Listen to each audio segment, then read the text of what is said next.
दोस्तों, कैसे हैं आप सब लोग? ठीक ठाक हैं? उम्मीद करता हूँ आप सब लोग खैरियत से होंगे।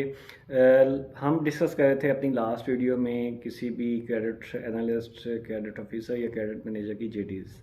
हमने डीपली डिस्कस किया था ईसीआईबी डाटा और उसके बाद अकाउंट स्टेटमेंट और इनिशियल स्टेप जो है कोई भी क्रेडिट एनालिस्ट जो क्लाइंट के लिए लेता है और जो अपना डिसीजन ले पाता है वो हमने डिस्कस किया।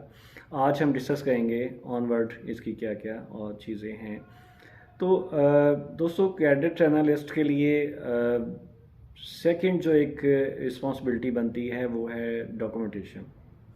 अगर आपने डिसाइड कर लिया कि जी आपने इस क्लाइंट को लोन फाइनेंस करना है, तो एक चीज़ याद रखिएगा कि आपको उसके जो डॉक्यूमेंट्स हैं, चाहे वो बिज़नेस से रिलेटेड हैं, चाहे वो एज ए सिक्योरिटी डॉक्यूमेंट्स जो हैं जो कि बैंक ने ऐसे समझें कि प्रॉपर्टी के कागजात हैं या कोई उसकी शॉप्स या कमर्शियल मार्केट्स में कोई उसकी लोकेशन पे, कोई कमर्शियल लोकेशंस पे उसके प्लॉट्स हैं, उसके अगर कोई प्रॉपर्टी डॉक्यूमेंट्स आपको चाहिए तो आपको नो हाउ होने चाहिए कि आपने वन गो में उसे तमाम डिटेल्स बतानी हैं कि अगर वो क्लाइंट लोन लेना चाह रहा है, उसकी स्टेटमेंट भी सही है और आपको शो करती है कि उसकी ट्रांजैक्शंस बहुत अच्छी हैं, उसका ईसीआईबी डाटा भी बहुत अच्छा है, उसकी पहले जो बिज़नेस उसने फाइनेंसिंग ली हुई थी किसी दूसरे बैंक से वो बहुत अच्छी चली हैं। तो उसमें कोई ऐसा आपको लगा कि जी ना तो उसने कभी लेट पेमेंट जमा की, ना वो कभी डिफ़ॉल्ट हुआ, ना राइट ऑफ हुआ, तो देन आपने डिसाइड लिया कि जी ठीक है, हम इस कस्टमर को फाइनेंसिंग करने के लिए रेडी हैं। तो आपने कोशिश करनी है कि वन गो में तमाम डॉक्यूमेंट्स उसे बताएं कि एक तो बिज़नेस का जो लाइसेंस है वो अप्रूव शुदा होना चाहिए, कंपनी रजिस्टर्ड है या नॉन रजिस्टर्ड है, उसकी इन्फॉर्मेशन उससे लें। फिर उसके बाद आपने उससे अकाउंट स्टेटमेंट ले ली, चाहे वो आपके बैंक की है या दूसरे बैंक की है। तीसरी चीज़ ये कि अगर वो पार्टनरशिप कंपनी है तो पार्टनर्स के ज़ाहिर बात है कि आपने तमाम डॉक्यूमेंट्स लेने हैं उनका, अपने बैंक में अकाउंट ओपन करवाना है। अकाउंट ओपन करवाने के साथ साथ जो डॉक्यूमेंट्स आपने अकाउंट ओपनिंग में दिए वो डॉक्यूमेंट्स की एक कॉपी आपने अपने पास भी रखनी है। अब अकाउंट ओपनिंग के लिए सही बात है कि डिटेल डॉक्यूमेंट्स तो आप ले लेते हो कि अगर किसी का बिज़नेस अकाउंट ओपन करना है तो उसकी लेटर हेड पैड, उसकी स्टैम्प और जी उसकी कंपनी की रजिस्ट्रेशन, कंपनी अगर पार्टनरशिप पे है तो उसकी पार्टनरशिप डीड, और अगर कंपनी कह लें कि रजिस्टर्ड है या अनरजिस्टर्ड है उसकी डिटेल, ये सारी अकाउंट ओपनिंग के वक्त अगर आपने ली है तो सेम डॉक्यूमेंट्स आपको फाइनेंसिंग के वक्त भी चाहिए।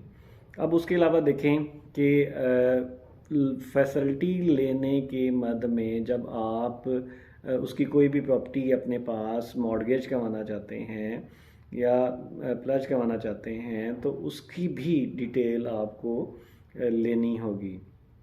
अगर तो वो अपना कोई मकान या कोई दुकान बैंक के नाम मॉर्गेज करना चाहता है तो ज़ाहिर बात है कि आपको जमाबंदी या जिसे हम फ़र्द मलकियत कहते हैं वो लेनी होगी, अक्शजा लेना होगा, नकल इंतकाल लेना होगा, हस्बे ज़ाब्ता जो कि रेवेन्यू ऑफिस से निकलता है।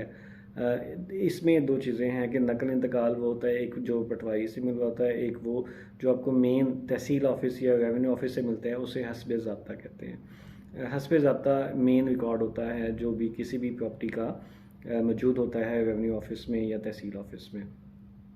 देन आपने फ़र्द मलकियत निकलवाई, खसरा गिदावी निकलवाई, फिर उसके बाद आपने आए कि जी अगर तो मकान बना हुआ तो उसका अप्रूव्ड मैप भी चाहिए आपको, और रजिस्ट्री अगर उसने पर मकान परचेज़ किया है तो उसकी असल रजिस्ट्री उसकी आप लें, अपने पास कॉपी ले लें।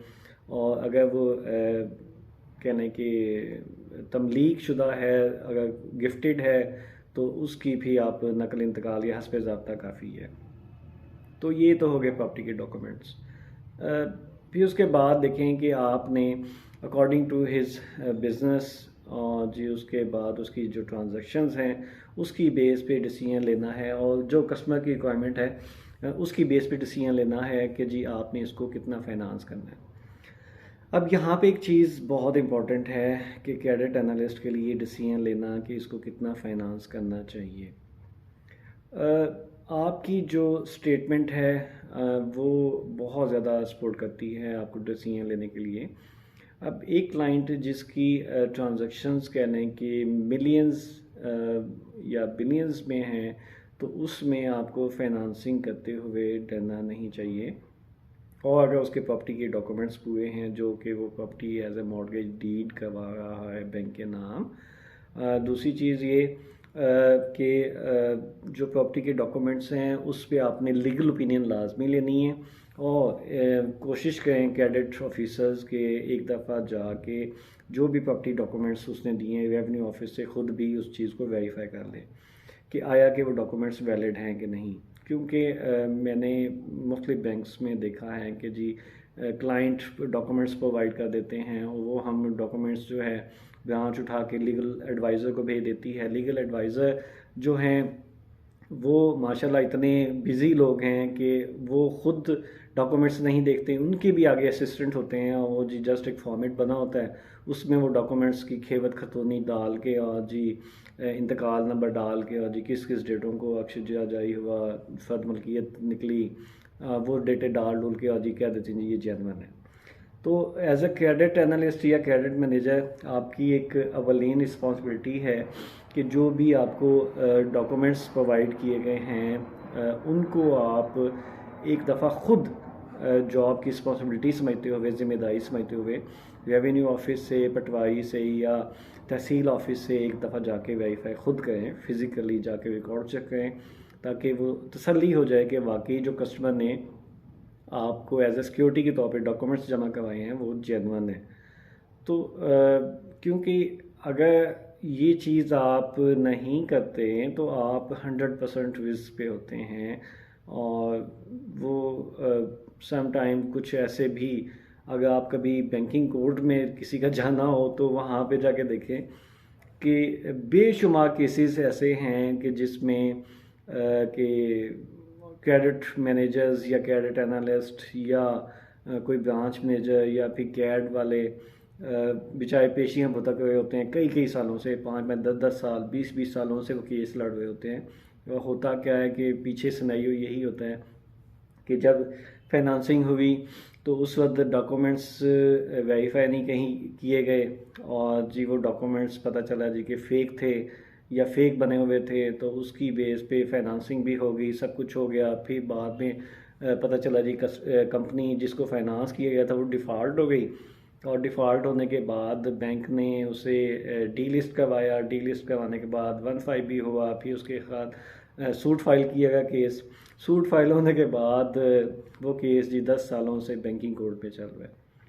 तो ऐसे बेशुमार केसेस आपको मिलेंगे कि जहाँ पे इनिशियल स्टेप जो है जो कि क्रेडिट एनालिस्ट या क्रेडिट ऑफिसर को लेना चाहिए था, उसकी एक छोटी सी मिस्टेक की वजह से वो किसी भी बैंक को फेस करनी पड़ती है, बहुत बड़ी प्रॉब्लम फेस करनी पड़ती है। तो ये बहुत बड़ी रिस्पॉन्सिबिलिटी होती है क्रेडिट एनालिस्ट की या क्रेडिट ऑफिसर या क्रेडिट मैनेजर की कि डॉक्यूमेंट्स जो सिक्योरिटी डॉक्यूमेंट्स हैं उनको लाजमी तौर पे वेरीफाई करें। अब आगे आते हैं हम, डॉक्यूमेंट्स आपको मिल गए, देन आपने जनरेट करनी है लोन एप्लीकेशन। कुछ बैंक में सिस्टम के थ्रू लोन जनरेट किया जाता है, लोन एप्लीकेशन जनरेट की जाती है। कुछ बैंक्स में मैनुअल एप्लीकेशंस होती हैं, तो वो उसके तहत लोन एप्लीकेशंस जो हैं वो बनाते हैं।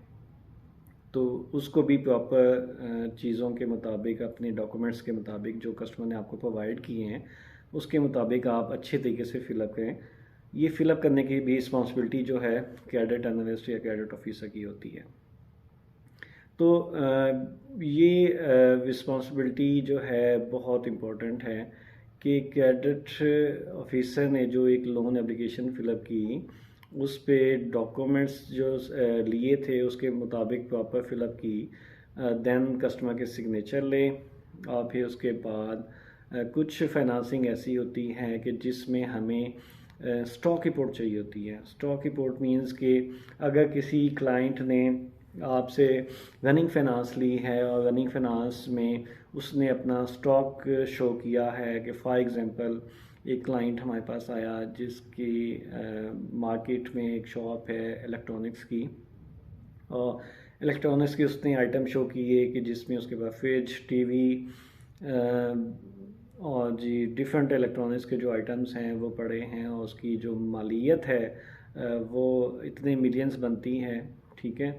तो वो स्टॉक रिपोर्ट जो है वो प्रॉपर फिलअप होनी चाहिए, और फिज़िकली क्रेडिट ऑफिसर को जाके चेक करके ख़ुद बना के लानी चाहिए।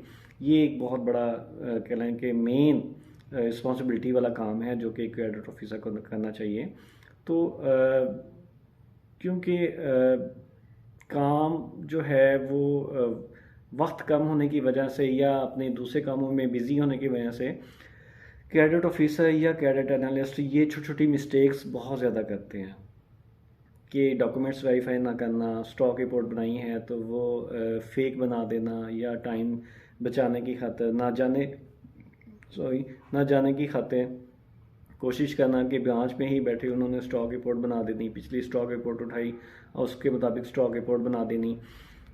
तो ये चीज़ें जो हैं बहुत ज़्यादा इम्पोर्टेंट होती हैं, आपकी जॉब रिस्पॉन्सिबिलिटी है, क्योंकि आपकी कंधों पे एक ये रिस्पॉन्सिबिलिटी जो है वो बैंक की साख्त को बहुत ज़्यादा मुतासर कर सकती है। बैंक की ज़ाहिर बात है कि बैंक ने आपकी बेस पे, आपकी वेरिफिकेशन, आपकी डॉक्यूमेंटेशन की बेस पे किसी भी कस्टमर को लोन देना है, तो वो लोन कह लें कि मुख्तलिफ ज़ाहिर बात है कि क्लाइंट्स का डिपॉज़िट ही होता है कि जो आप बैंक फाइनेंस कर रहा होता है। तो ये आपको ज़रा समझदारी और रिस्पॉन्सिबिलिटी समझ के ही चीज़ें लेके चलनी पड़ती हैं। तो लोन एप्लीकेशन जो है वो आपकी इनिशियल स्टेप में ही शुमार होता है कि आपने किसी भी क्लाइंट की लोन एप्लीकेशन जो है समझदारी के साथ फॉरवर्ड करनी है अपने विजनल ऑफिस, एरिया ऑफिस या सेक्टर ऑफिस में। तो ये इन्फॉर्मेशन आज हम यहाँ क्लोज़ करते हैं। नेक्स्ट अगली वीडियो में इंशाल्लाह हम इनकी आगे जो जेडीज़ आती हैं, रिस्पॉन्सिबिलिटीज़ आती हैं किसी भी क्रेडिट एनालिस्ट की, वो हम डिस्कस करेंगे। तब के लिए इजाज़त दीजिएगा। अल्लाह हाफ़िज़।